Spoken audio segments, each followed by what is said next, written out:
Shalom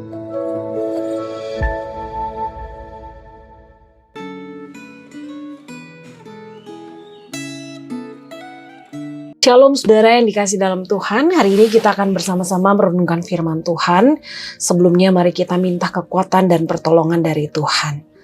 Bapa di surga, terima kasih, kami bersyukur buat hari ini. Kami akan sama-sama merenungkan firman-Mu, kiranya Engkau menolong kami supaya kami diberikan kekuatan dan kemampuan untuk mengerti firman-Mu dan kami boleh melakukannya dalam kehidupan kami.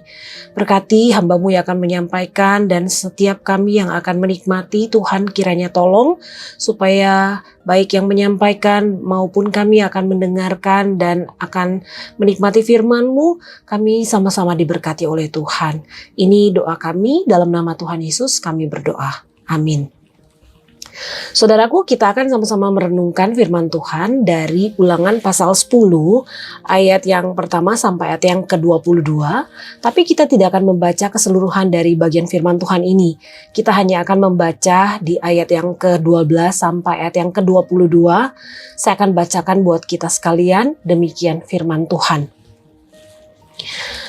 Maka sekarang, hai orang Israel, apakah yang dimintakan daripadamu oleh Tuhan Allahmu selain dari takut akan Tuhan Allahmu, hidup menurut segala jalan yang ditunjukkannya, mengasihi Dia, beribadah kepada Tuhan Allahmu dengan segenap hatimu dan dengan segenap jiwamu. Berpegang pada perintah dan ketetapan Tuhan yang kusampaikan kepadamu pada hari ini, supaya baik keadaanmu. Sesungguhnya Tuhan Allahmu lah yang empunya langit, bahkan langit yang mengatasi segala langit, dan bumi dengan segala isinya. Tetapi hanya oleh nenek moyangmu lah hati Tuhan terpikat, sehingga Ia mengasihi mereka dan keturunan merekalah, yakni kamu yang dipilihnya dari segala bangsa, seperti sekarang ini. Sebab itu sunatlah hatimu dan janganlah lagi kamu tegar tengkuk. Sebab Tuhan Allahmu lah Allah segala Allah dan Tuhan segala Tuhan, Allah yang besar, kuat dan dahsyat, yang tidak memandang bulu ataupun menerima suap, yang membela hak anak yatim dan janda dan menunjukkan kasih-Nya kepada orang asing dengan memberikan kepadanya makanan dan pakaian. Sebab itu haruslah kamu menunjukkan kasih-Mu kepada orang asing, sebab kamu pun dahulu adalah orang asing di tanah Mesir. Engkau harus takut akan Tuhan Allahmu, kepadanya haruslah engkau beribadah, dan berpaut demi namanya haruslah engkau bersumpah. Dialah pokok puji-pujian dan Dialah Allahmu yang telah melakukan di antara perbuatan-perbuatan yang besar dan dahsyat yang telah kau lihat dengan matamu sendiri. Dengan 70 orang nenek moyangmu pergi ke Mesir, tetapi sekarang ini Tuhan Allahmu telah membuat engkau banyak seperti bintang-bintang di langit. Saudara yang kasih dalam Tuhan, di pasal 10 ayat 12-22 ini merupakan ringkasan ajaran daripada kitab Ulangan. Intinya adalah Tuhan menuntut bangsa Israel agar mereka hidup takut akan Allah, melalui hidup menurut segala jalannya, mengasihi Dia dan beribadah kepadanya dengan segenap hati dan segenap jiwa. Nah, saudara, terkait dengan hal-hal ini ada beberapa hal yang perlu kita perhatikan di sini. Yang pertama, saudara, kita harus takut akan Tuhan. Saudara, ada orang Kristen itu takut berbuat dosa karena mereka tuh khawatir pendeta akan melihat mereka, atau guru mereka, atau orang tua mereka yang akan melihat mereka. Mereka tidak sadar bahwa Tuhan itu adalah pribadi yang seharusnya mereka hormati, mereka takut, mereka tinggikan, dan sebagainya. Nah, kita perlu sadar bahwa walaupun tidak ada seorang pun yang melihat kita, tetapi sesungguhnya Tuhan itu melihat semua apa yang kita perbuat. Nah, saudara, orang yang takut akan Tuhan itu seharusnya mereka takut untuk berbuat dosa, bukan karena takut terhadap hukuman, melainkan mereka tuh punya rasa yang takut karena mereka menyakiti hati Tuhan. Sebaliknya orang fasik, mereka adalah orang yang tidak mengenal Allah dan mereka tidak takut akan Allah. Itu sebabnya mereka tidak takut untuk berbuat dosa. Saudara, John Calvin menggambarkan takut akan Tuhan itu sebagai kekang untuk mengendalikan kejahatan kita. Nah, karena itu saudara, biarlah kita semua boleh meminta kepada Tuhan supaya kita punya hati yang takut akan Tuhan. Karena kalau kita punya hati yang takut akan Tuhan, maka kita akan takut untuk berbuat dosa. Yang kedua, saudara, kita harus hidup menurut segala jalannya. Setia kepada Tuhan berarti hidup sesuai dengan jalan Tuhan. Artinya, saudara, ada gaya hidup yang berbeda yang menjadi tanda daripada orang percaya. Misalkan, saudara, kita mengasihi orang-orang yang berbeda. Kita menunjukkan perhatian kita kepada orang yang miskin, tidak berdaya. Kita menghindari korupsi, menghindari gosip, kita membela keadilan, setia beribadah, dan sebagainya. Yang ketiga, saudara, kita harus mengasihi dia.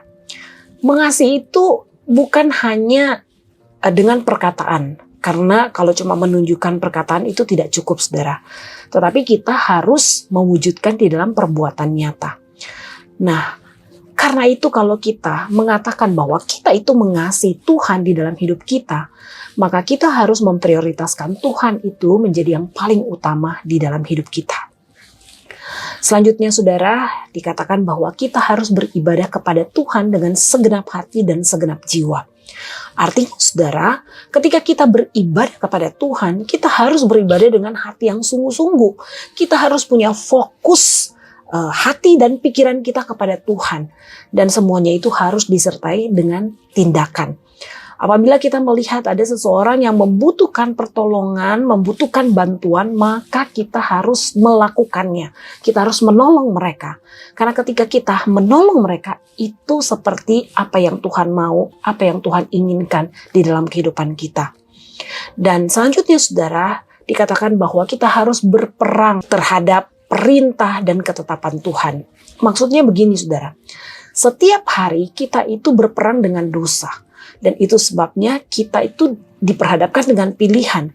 Apakah kita berperang dengan diri kita untuk kita mau taat kepada Tuhan, atau kita mau taat kepada suara hati kita, keinginan diri kita. Nah, oleh karena itu kita harus berdoa kepada Tuhan. Kita meminta supaya Tuhan menolong kita, Tuhan memampukan kita untuk kita taat kepada Tuhan. Ingat, saudara, bahwa kita itu adalah manusia yang lemah, kita manusia terbatas, dan kita membutuhkan pertolongan Tuhan. Oleh karena itu kita harus berdoa dengan sungguh-sungguh, minta supaya Tuhan tolong kita, memberikan Roh Kudus-Nya untuk bisa taat kepada firman Tuhan. Karena kalau kita tidak taat kepada Tuhan, maka, saudara, tawaran-tawaran dunia akan menolong kita untuk membawa kita jatuh di dalam dosa. Dan oleh karena itu, saudara, saya mau mengajak untuk kita mengejar ketaatan kita kepada Tuhan. Karena saya percaya ketika kita mau taat kepada Tuhan, maka Tuhan sendiri yang akan menolong dan memampukan kita untuk kita jauh daripada dosa dan kita terhindar daripada dosa. Oleh karena itu, biar setiap kita boleh meminta kepada Tuhan untuk kita taat melakukan kebenaran firman Tuhan. Saudara, biarlah firman Tuhan ini boleh memampukan dan menguatkan kita untuk melakukannya di dalam kehidupan kita. Saya percaya ketika kita sungguh-sungguh mau meminta hati kita taat kepada Tuhan, maka Tuhan yang akan menolong kita sehingga hidup kita senantiasa menjadi berkat dan sungguh memuliakan Tuhan.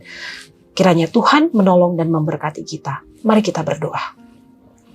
Tuhan, terima kasih, kami bersyukur karena Engkau begitu baik dalam kehidupan kami. Engkau adalah Tuhan yang mengasihi kami sehingga Engkau kembali lagi, Tuhan, menegur kami dengan firman-Mu.